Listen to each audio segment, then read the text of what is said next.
5 নম্বর, আমার আল্লাহ রসুল বলেন 1 নম্বরে আল্লাহ তাআলার একাত্মতার সাক্ষী দেওয়া, 2 নম্বরে নামাজ প্রতিষ্ঠা করা, নামাজ কায়েম করা, 3 নম্বরে যাকাত আদায় করা, 4 নম্বরে রমাদানের রোজাগুলো রাখা, আর 5 নম্বরে বাইতুল্লাহর হজ করা।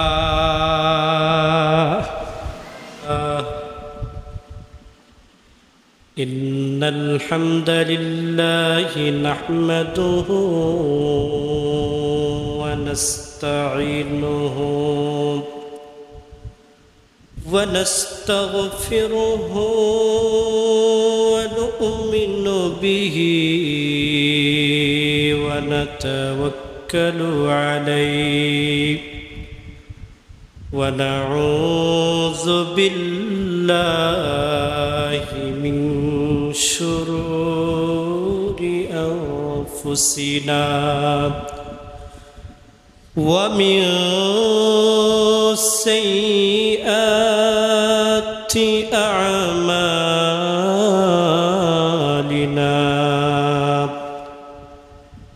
মান ইয়াহদিহিল্লাহু ফালা মুদিল্লা লাহু ومن يضلله فلا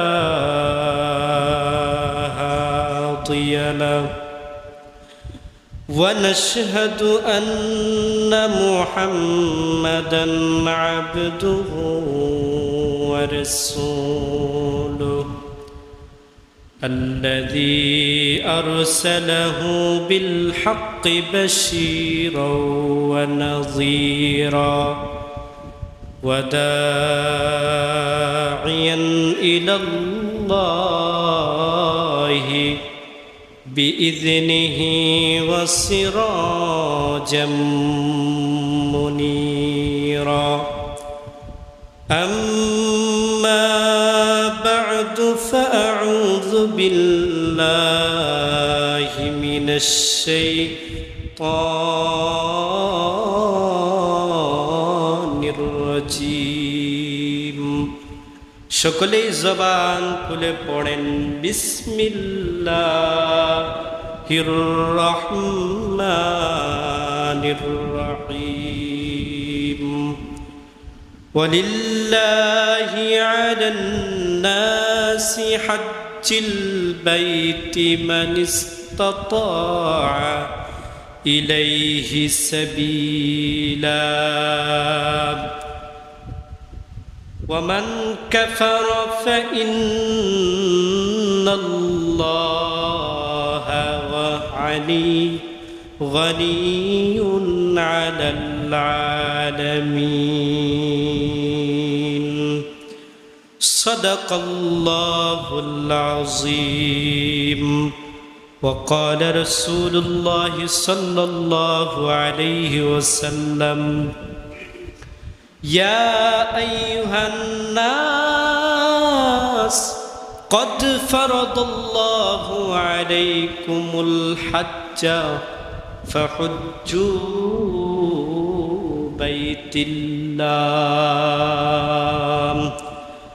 إن الله وملائكته يصلون على النبي يا أيها الذين آمنوا صلوا عليه وسلموا تسليما اللهم صل على محمد وعلى آل محمد كما صليت على إبراهيم وعلى آل إبراهيم إنك حميد مجيد اللهم بارك على محمد وعلى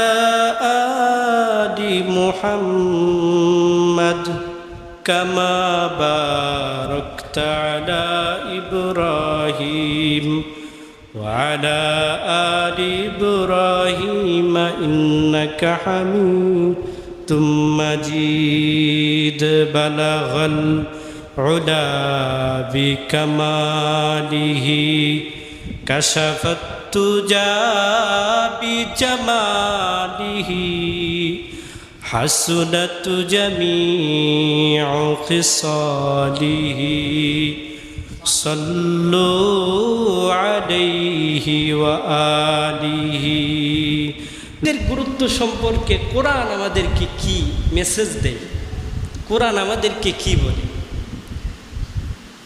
কোরআনের ভিতরে আল্লাহ তাআলা বলেন ওয়ালিল্লাহি আলান নাসি হাজ্জুল বাইতি মান ইসতাতাআ ইলাইহি সাবিলা ومن كفر كان فغني ومن كان كفر فإن الله غني عن العالمين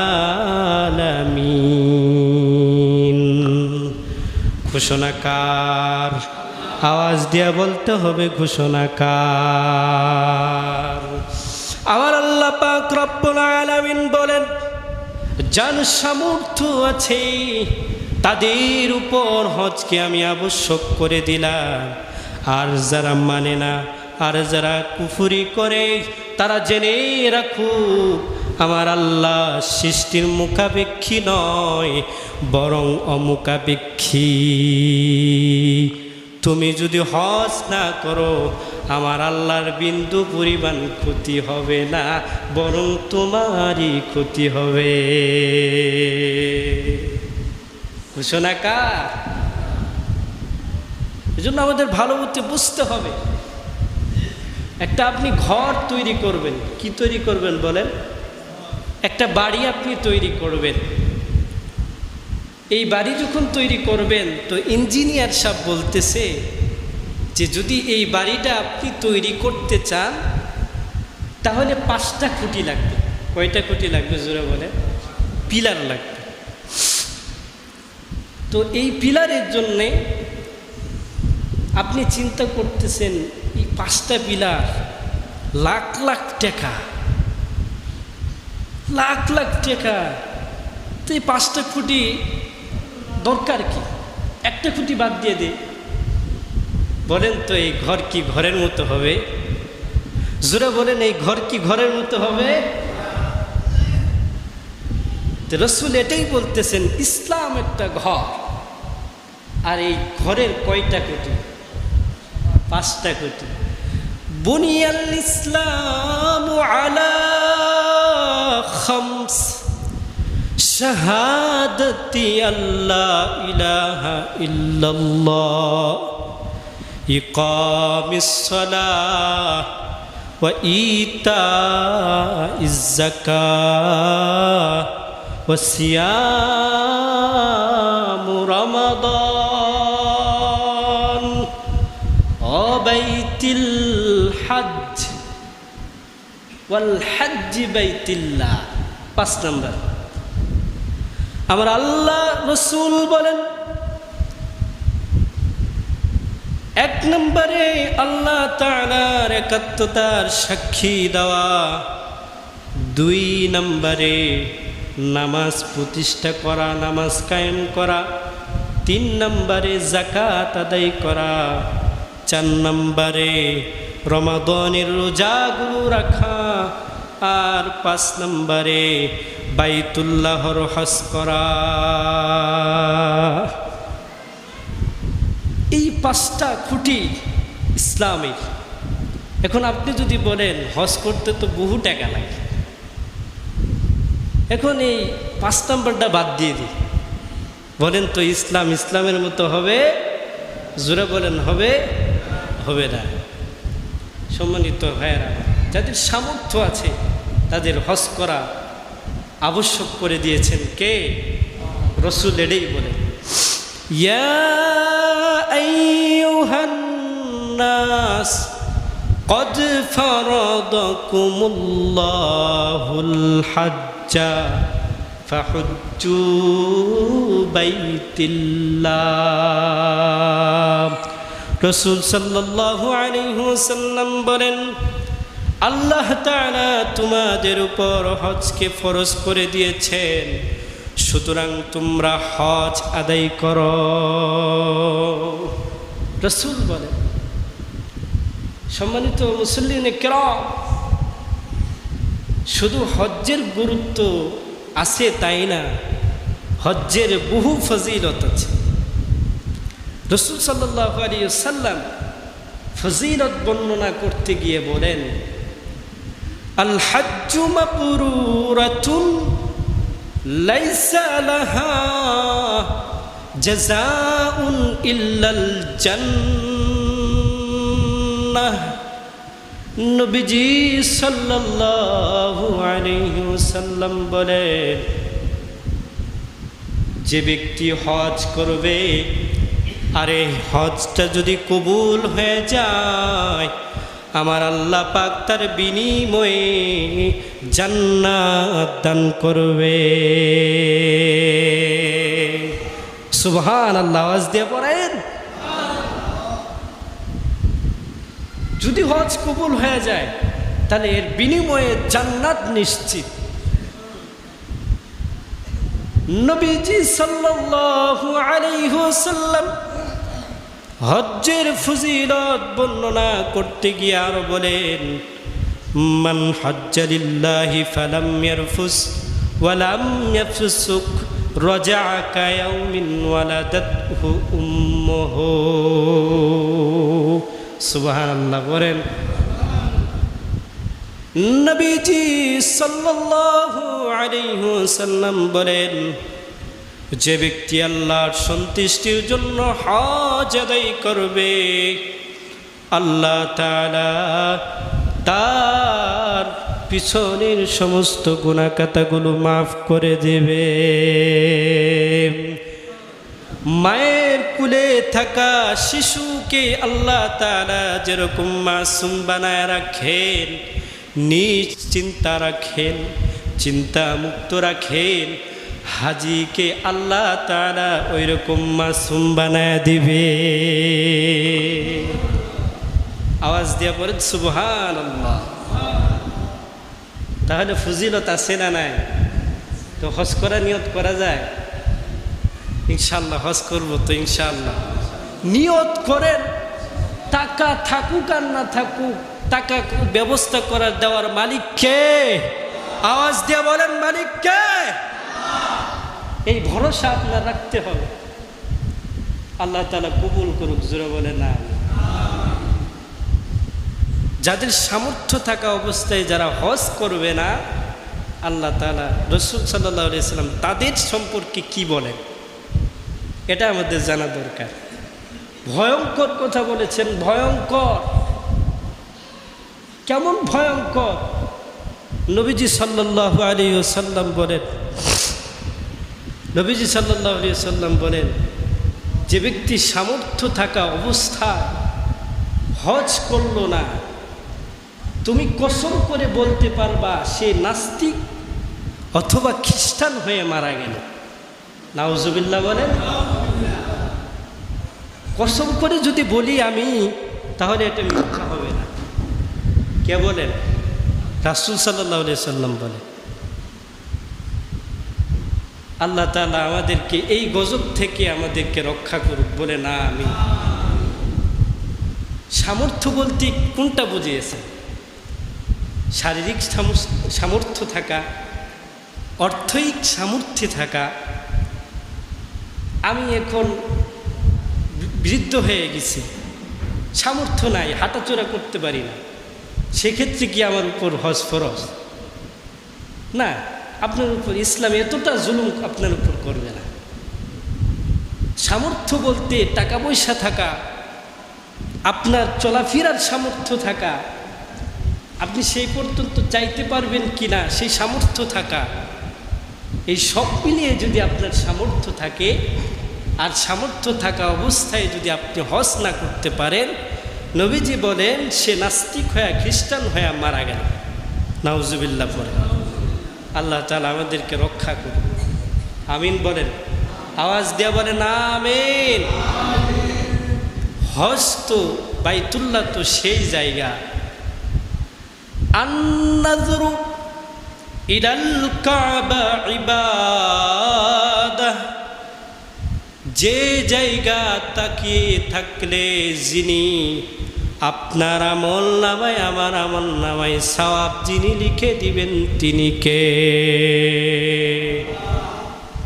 তাকিয়ে থাকলেও সওয়াব, সুবহানাল্লাহ পড়ে। সেটা তো সেই জায়গা,